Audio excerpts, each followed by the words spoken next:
Hello दोस्तों, मैं आपको 5 पांडवों की कहानी सुनाने जा रहा हूँ। क्यों गए थे पांडव लंका और कैसे पांचों पांडव कुंभकर्ण की खोपड़ी में डूबने लगे। किसने बचाया पांडवों को डूबने से? क्या था आखिर खोपड़ी का रहस्य?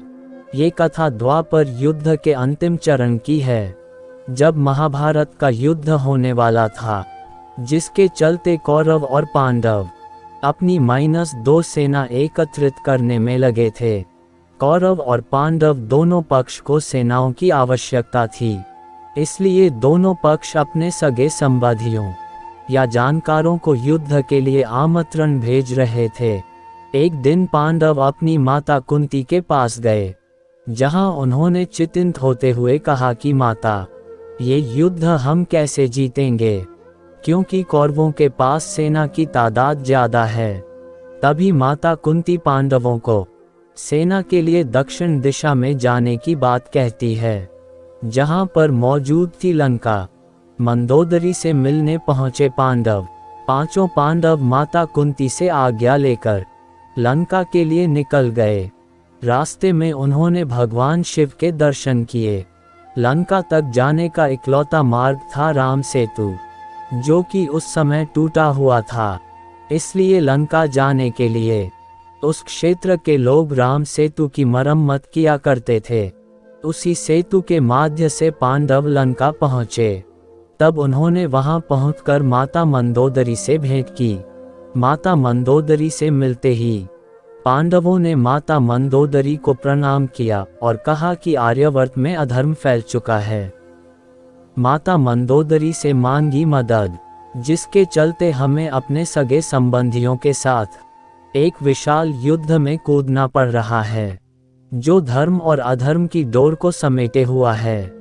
हम अपनी माता कुंती के आदेश से ही यहाँ आए हैं और आपसे चाहते हैं कि आप अपनी विशाल सेना से महाभारत के युद्ध में हमारा समर्थन करें। तब मंदोदरी ने कहा कि लंका के राजा रावण पहले ही स्वर्ग सिधार चुके हैं। स्वर्ग और इंद्र को जीतने वाला मेरा पुत्र मेघनाथ भी पहले ही वीरगति को प्राप्त हो चुका है। वहीं मेरे देवर विभीषण पहले ही खुद को भगवान को समर्पित कर चुके हैं। इसलिए हम आपकी ज्यादा सहायता नहीं कर सकते हैं, लेकिन हाँ, लंका के कुछ सैनिक जरूर आपको दे सकते हैं। लंका की सेना का साथ सुनकर युधिष्ठिर को खुशी हुई। वहीं रात होने की वजह से पांडवों ने लंका में ही निवास किया। पांचों पांडव स्नान के लिए खोजने लगे सरोवर। सुबह मंदोदरी ने पांचों पांडवों को स्नान के लिए भेजा। पांचों पांडव स्नान के लिए सरोवर की तलाश में निकल पड़े।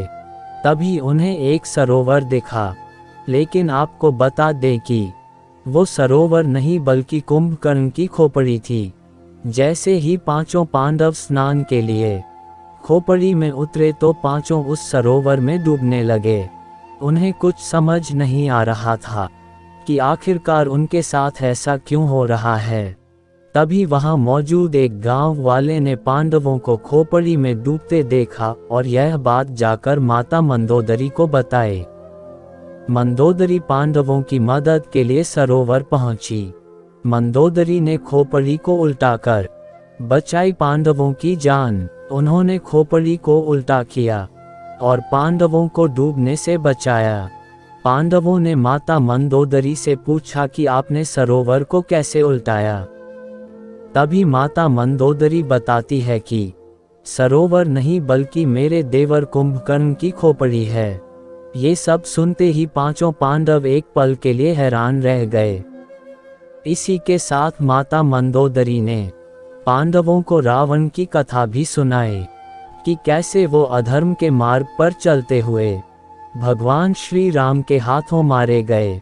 मंदोदरी ने पांडवों को कहा कि अगर तुम धर्म के साथ हो तो निश्चय ही जीत तुम्हारी होगी।